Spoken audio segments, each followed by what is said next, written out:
Right, welcome back. I need to ask a question today. And I know this is already going to annoy some people, because beer people love arguing about beer. Actually, beer people might be the only group of people who can turn drinking something into a philosophical debate. You can put a pint down in front of someone, and instead of just drinking it, you'll hear, well, technically, that's not a traditional IPA. Actually, this brewery isn't independent anymore. This isn't a proper sour. That glass shape is completely wrong. Mate, it's beer, calm down. But there is a genuine question underneath all of that. What actually is craft beer anymore? Because 15 years ago, the answer seemed simple. Small brewery, independent ownership, interesting flavours, people making beer because they loved beer. Simples. Then things got complicated. Now we live in a world where a tiny brewery can make incredible beer in a railway arch, a multinational company can own a brand that looks like a tiny brewery, supermarkets have entire craft beer sections, a £9 can of beer can have artwork that looks like a Marvel villain designed it, and some people still think craft beer means a warm pint of something brown with a picture of a beard on it. So today we're going to talk about the identity crisis facing craft beer. Because I don't think craft beer is dead, far from it. I think it just doesn't know what it is anymore.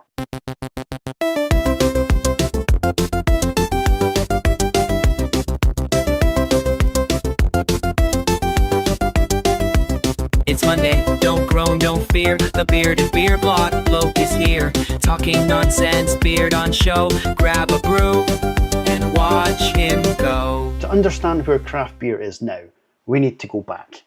Because craft beer wasn't originally about being expensive. It wasn't about fancy cans. It wasn't about taking photos of a beer next to a plant and calling it a lifestyle. It was a reaction. For years, beer had become dominated by huge breweries producing very similar products. Larger became the default. Consistency became king. And there was nothing wrong with that. A cold lager on a sunny day is one of life's great pleasures. But something was missing. People started asking, what else can beer be? And suddenly, everything changed. American craft beer exploded.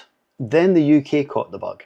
Small breweries started appearing everywhere. People were making IPAs, porters, stouts, sours, Belgian styles, and experimental beers. Beer became exciting again. It became something you explored, not just something you drank. And that is the important bit. Craft beer wasn't successful because it was complicated. It was successful because it gave people choice. But then something happened. Craft beer became cool, which is both the best and the worst thing that can happen to any movement. Because once something becomes popular, everyone wants a piece. Suddenly craft beer was everywhere. Supermarkets wanted it, big breweries wanted it, pub chains wanted it, investors wanted it. And the thing that made craft beer special became the thing that everyone wanted to copy. The look, the language, the branding, the personality. Because let's be honest, craft beer has always been very good at marketing itself. Cool artwork, funny names, limited editions, stories behind the brewery. And there's nothing wrong with that.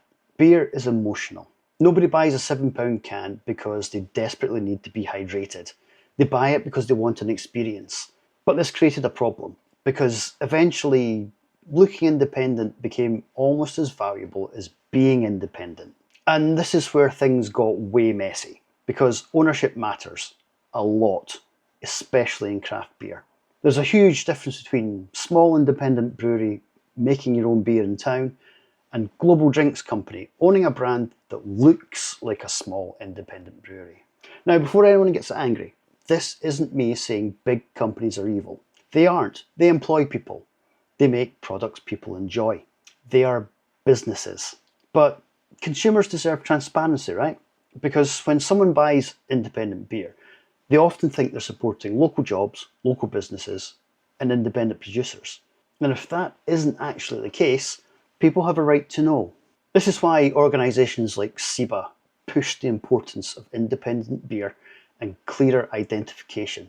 Because the word craft has become incredibly blurry. Right, this is where I may upset some beer geeks. Because I love craft beer, obviously, but sometimes craft beer needs to have a word with itself. Because occasionally we've forgotten something very, very important. The consumer. Somewhere along the way, beer became a competition. Who could make the biggest IPA, the strongest stouts, the weirdest ingredient combination, the most ridiculous name. And look, I love a ridiculous beer. Give me a triple IPA with some ridiculous name involving a mythical creature in a breakfast cereal, and I'm interested. But we can't pretend that every drinker wants that. Sometimes people just want a good beer. A beer they understand, a beer they can share, and a beer that doesn't require a 10-minute explanation before drinking it. Because here's the thing, the biggest threat to craft beer isn't lager, it's making people feel like they don't belong. Interestingly, we're seeing a shift. The future of beer might actually be simpler. Look what's growing. Quality lagers, session beers, alcohol-free options, approachable styles. People want flavour. They still want quality. But they also want something they can actually drink. The days of bigger is always better might be changing. A 12% beer is impressive, but can you drink a second one? Probably not. Can you recommend it to your mate who says, I really don't like craft beer? Probably not. And maybe that's healthy, because beer should bring people in, not make them feel like they need qualifications. So where does craft beer go from here? I don't think it disappears. Actually, I think it becomes stronger. It has to decide what it stands for, because the future probably isn't every beer must be extreme. It's probably make great beer, tell your story, know your customers. The breweries that survive will probably be the ones with identity, not just good marketing. Identity. The ones people care about. The ones where people say, have you tried this brewery? Not, have you seen their advert? So is craft beer having an identity crisis? Yes. But maybe that's not a bad thing. Every movement reaches a point where it has to ask, what are we actually doing? What are we actually about? Craft beer changed the world of beer. It made people curious. It gave small breweries a voice. It proved beer could be exciting. But now it has to evolve again. Because the biggest compliment you can give any movement is that people want to copy it. The challenge, however, is making sure that original idea doesn't get lost.